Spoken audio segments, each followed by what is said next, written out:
میں یہ بات معافی مانگ کے آپ سے کہہ رہا ہوں، مجھے شرمندگی ہو رہی ہے کہتے ہوئے،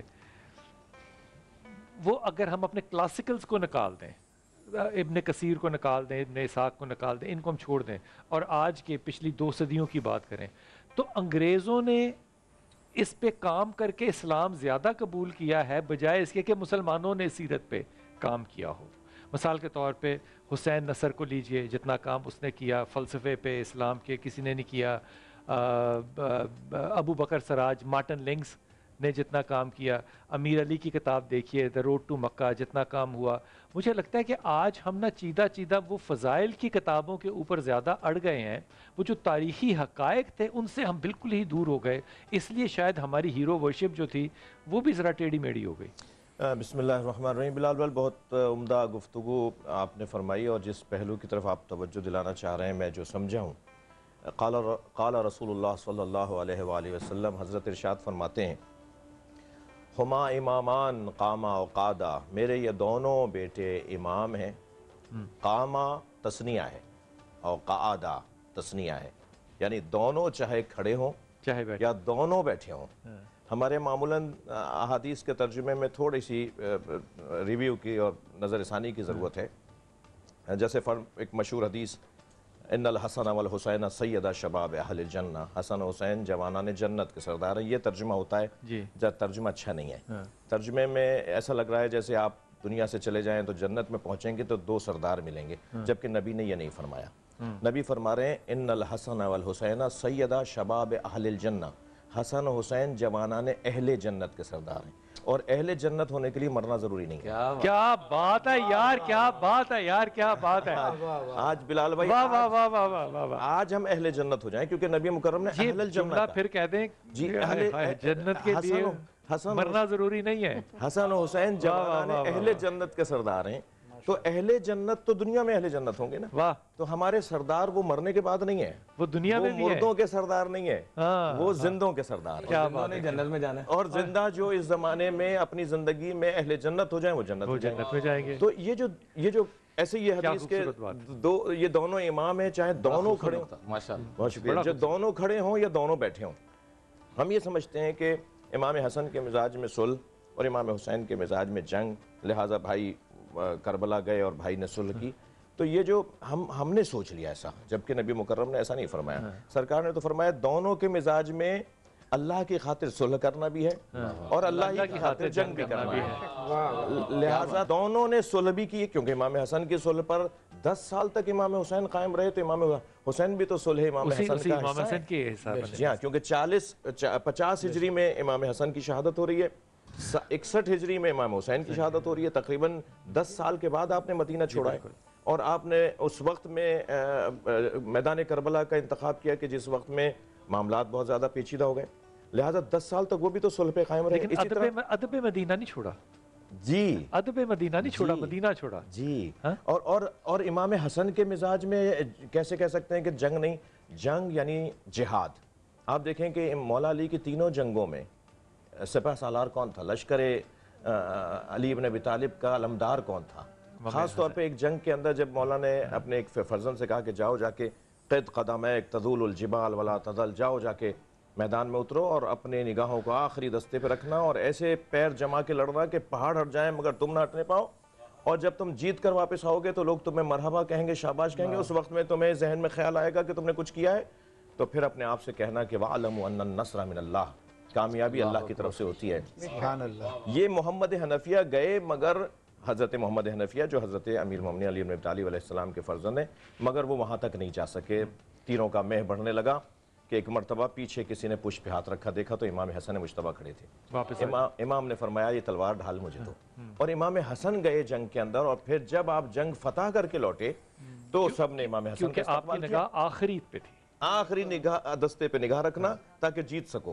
تو لوگ جب مولا امام حسن علیہ السلام کو مبارکبادیں دینے لگے تو امام علی نے دیکھا کہ محمد حنفیہ گردن جھکائے کھڑے ہیں، قریب جا کے فرمایا کیا بات ہے؟ کہا بابا جو کام آپ نے مجھے دیا تھا وہ میں نہیں کر پایا، بھائی حسن کر کے آئے۔ تو مولا نے ان کی پشت پہ ہاتھ مار کے فرمایا انت ابنی وہو ابن رسول اللہ، میرے بیٹے ہو وہ رسول وہ اللہ رسول اللہ کا بیٹا ہے. تم اپنے ساتھ اس کو مقایسہ نہیں کرو. کیا بات یعنی ہے. یہاں بلال بھائی اس واقعے کے اندر دو پیغام. ایک تو امام حسن کا مقام بیان کیا, ساتھ میں بیٹے کی حوصلہ شکنی نہیں کی کہ جوان بیٹے کی تربیت میں, اولاد کی تربیت میں. دیکھیں ابھی کچھ دیر پہلے گفتگو ہو رہی تھی, ہم میرے بھائی جناب عمران بشیر صاحب, کیونکہ ظاہر ہے ہم آخری حد تک جاتے ہیں اتحاد اور وحدت کی کوششوں میں, اور یہ اس لشکر کے ایک سپاہی نہیں بلکہ ہاں مولانا طارق جمیل کے خاص مشرب کی شخصیت ہے عمران بشیر صاحب کی, اور میں بھی یہ جانتے ہیں اور مولانا طارق جمیل بھی اور امت بھی جانتی ہے کہ کہاں تک اتحاد اور وحدت کی ہم نے کوششیں کی, وہ کر رہے ہیں اور کرتے رہیں گے انشاءاللہ. اس کے بعد گزارا نہیں کیا. جی ہاں, یہ ہماری ضرورت ہے, یہ امت کی ضرورت ہے. لیکن جہاں یہ والا ہمارا ایک جذبہ ہے اور اس کو ہم لے کے چل رہے ہیں, وہاں کچھ ہمارے بہرحال جو مشربی اور جو مکتبی نظریاتی فرق ہیں وہ اپنی جگہ موجود. جیسے بھی عمران بھائی نے ایک بات کی طرف اشارہ کیا, دیکھیں امام حسن علیہ السلام تو اپنے قاتل کو شربت پلائیں گے, مولا علی اپنے قاتل کو شربت پلائیں گے, سب وہ شتم کرنے والے کو. خود نبی مکرم نے حضرت حمزہ کے قاتل کے ساتھ کیا کیا, خود جنہوں نے سرکار کو ما اودیا نبی قط کما اذیت, جس نبی کو اتنی اذیتیں پہنچائی گئیں کہ نبی نے فرمایا کہ جتنی مجھے اذیتیں پہنچائی گئیں اتنی کسی نبی کو اذیت نہیں ہوئی. اس رحمت للعالمین نبی نے ان سارے موذیوں کو فتح مکہ کے موقع پہ معاف کر دیا. یہ کردار ہے اس گھرانے کا, اس طرح جس طرح یوسف کے بھائیوں کی مثال دے کر کہا. جی جی, یہ کردار ہے اس گھرانے کا. لیکن میرا سوال یہ ہے کہ کیا ہم تاریخ کے, جیسے آپ نے کچھ نام لیے, اگر ہم تاریخ کے صفحات کو نہیں پڑھیں گے تو کیا ہندو نہیں پڑھے گا, عیسائی نہیں پڑھے گا, یہودی نہیں پڑھے گا, اور پھر وہ ایسے ڈرامے اور ایسے قصے بیان نہیں کرے گا جو ہماری کتابوں میں لکھے ہوئے ہیں, اور پھر ہمیں پتہ ہی نہیں ہوں گے تو ہم اس کی تجزیہ اور تحلیل کیسے کریں گے؟ اپنے آپ کو ہی مارنا شروع کر دیں گے. پھر کیا ہوگا؟ دیکھیے, اگر ہم غلط کو غلط نہیں کہیں گے, برے کو برا نہیں کہیں گے. دیکھیں بنی امیہ کی اکثریت نے, میں سب کا نہیں کہتا, مگر بنی امیہ کی اکثریت نے اہل بیت کو تکلیف پہنچائی, اس کا کیسے انکار کریں گے؟ آج اگر آپ مثلا بعض نام ہیں جن کو عمران بھائی لے دیں گے منہ پر, مثلا مروان کا نام ممکن ہے یہ لے دیں, ممکن ہے یزید کا نام یہ لے دیں, لیکن میرا سوال یہ کچھ اور نام کیوں نہیں لے رہے آپ اپنی زبان پر, یا اگر کوئی لے رہا ہے تو آپ کو برا کیوں لگ رہا ہے؟ اس کی وجہ یہ ہے کہ جب آپ ان کو ڈیفینس کریں گے, ان کا دفاع کریں گے, جب ان کے حق میں بولیں گے, تو پھر ایک سوال ایجاد ہوگا کہ اہل بیت کے ساتھ جو کچھ ظلم ہوا, جو زیادتیاں ہوئیں, تو ان کو پھر ان کا تذکرہ بھی ہونا. اس سے تو دین مروان کون ہے؟ اگر میں بخاری شریف کو دیکھوں تو حکم ابن وائل, جن کو رسول پاک صلی اللہ علیہ وسلم نے شہر بدر کیا, رسول پاک صلی اللہ علیہ وسلم نے, جی, اور پھر انہوں نے جو جنگ جمل کے اندر ساری کارستانیاں انہی کی تھیں, اور حضرت عائشہ سے کہا کہ نہیں یہ ہواب کے کتے, ہواب نہیں ہے یہ. جب انہوں نے فرمایا نا کہ مجھے نبی مکرم نے فرمایا تھا کہ اگر ہواب کے کتے بھونکیں تو سمجھنا تمہارا سفر صحیح نہیں ہے, تو انہوں نے جا کے کہا کہ یہ ہواب نہیں ہے. تو دیکھیں کچھ لوگوں کے نام تو یہ بھی عمران بھائی بھی لیں گے اور میں بھی لوں گا, لیکن میرا سوال یہ ہے کہ اگر ہم ایسے تاریخ کے ان چہروں, کیونکہ مولا علی نے فرمایا لا تکونوا سبابین, مجھے پسند نہیں ہے کہ تم گالیاں دو, مگر ان کی برائیوں کو ضرور بیان کرو تاکہ تمہارے اندر نہ آئے. ہم دشمنان اہل بیت, دشمن پیغمبر کو ذکر اس لیے کریں تاکہ ان برائیوں سے ہم بچیں, نہ یہ کہ توہین کرنا مطلب ہے, نہ کوئی ہمیں کوئی فساد پھیلانا مطلب ہے. لیکن اگر ہم برملا نہیں کریں گے, ہم بتائیں گے. میں آپ کی بات کو بڑھاؤں اور فرحان آپا کو شامل کروں. فرحان آپا مثال دے رہا ہوں ایک, ہم نے کہ حضور پہ آپ سے معذرت معاف کیا کیونکہ بات ہی ہو رہی تھی, انہوں نے جیسے معاف کیا. ہمیشہ اسکول کی کتابوں میں جیسے پڑھا جہیز ایک لعنت ہے, آج کے علماء جو ہیں وہ کہتے ہیں کہ اتنی لعنت نہیں ہے, اتنی نہیں ہے, مطلب گزارا والی بات ہو جاتی ہے. تو وہ ایک مائنڈ سیٹ بن گیا ہوا تھا کہ یہ نہیں ہے. میرے خیال میں وہ مائنڈ سیٹ جو ہے وہ بنا رہنا چاہیے تھا, کوشچنیبل بات نہیں بننی چاہیے تھی. میرا خیال ہے یہ, اس میں بہت سی بحث ہو سکتی ہے. لیکن فرحان آپا دیکھیں نا, وہ مائی کوڑا پھینکتی تھی.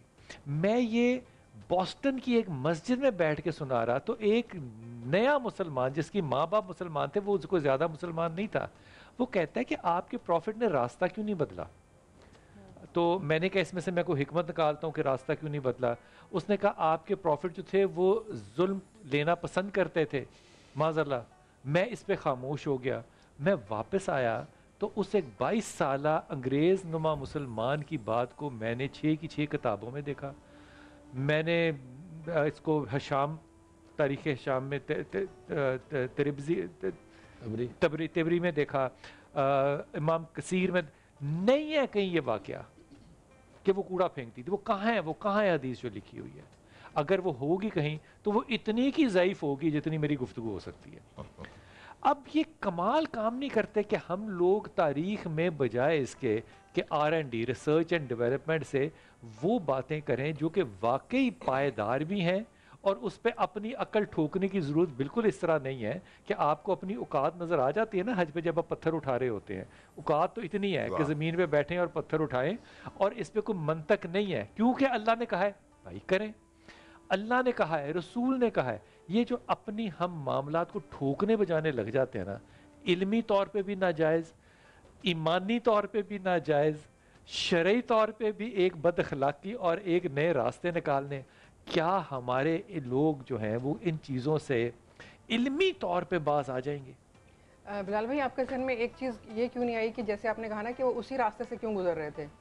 دیکھیے اگر کوئی راستہ صحیح راستہ ہے اور دوسرے لوگ اس میں رکاوٹ ڈال رہے ہیں تو میں بار بار اسی راستے پہ جاؤں گی, اس لیے کہ میں یہ ثابت کروں گی کہ میرا راستہ تو صحیح ہے, اور میں اپنے عمل سے اس کو قائل کر لوں گی کہ جو میرا کام ہے وہ صحیح راستے پر چلنا ہے, اور وہ میرا جو ایک مسلسل کام ہے ایک اچھے راستے پر چلنا, وہ اس کو دیکھتے ہوئے وہ مروب ہوگا ضرور اس بات سے. دیکھیے جیسے ہم نے ایک اس بڑھیا کی بات کی, ایک اور بڑھیا بھی تھی جب وہ مکہ چھوڑ رہی تھی شہر, تو اس نے نبی کریم سے کہا تھا میں مکہ اس لیے چھوڑ رہی ہوں کیونکہ یہاں پہ ایک ایسا شخص آ گیا ہے جو نعوذ باللہ جادوگر ہے, جب وہ کسی سے گفتگو کرتا ہے تو وہ شخص اور اسی کا سامان اٹھا رہے ہیں, اور اسی کا آپ نے سامان اٹھایا. آپ نے اس وقت یہ کیوں نہیں سوچا کہ میں یہ سامان پھینک دوں؟ اس لیے ہمیں اس کے پازیٹیو پہلو کو بہت خوبصورت بات, بہت خوبصورت بات. یہ جو موضوع ہے نا, ہم اس چیز کو مسلسل کریں گے تو سامنے والے کو بتائیں گے کہ ہمارا راستہ تو صحیح ہے, اگر آپ کو اس پہ چلنا ہے تو ہمارے اس عمل سے چاہیے. اللہ نے ہمیں وراثت میں دے دیا, ہمیں صرف اس پہ چلنا ہے. لیکن یہ جو حق ہے نا گفتگو کا, یقین کیجئے یہ روز قیامت تک ہم حق ادا نہیں کر سکتے, لیکن یہ بات میں آپ کو حلفاً قسماً کہہ سکتا ہوں, اور آپ نے اس کی شہادت دینی ہے انشاءاللہ تعالی. روز قیامت جب ہم جنت میں سب بیٹھے ہوں گے تو یہی تذکرہ اہل بیت ہم وہاں بھی کر رہے ہوں گے. بسم اللہ.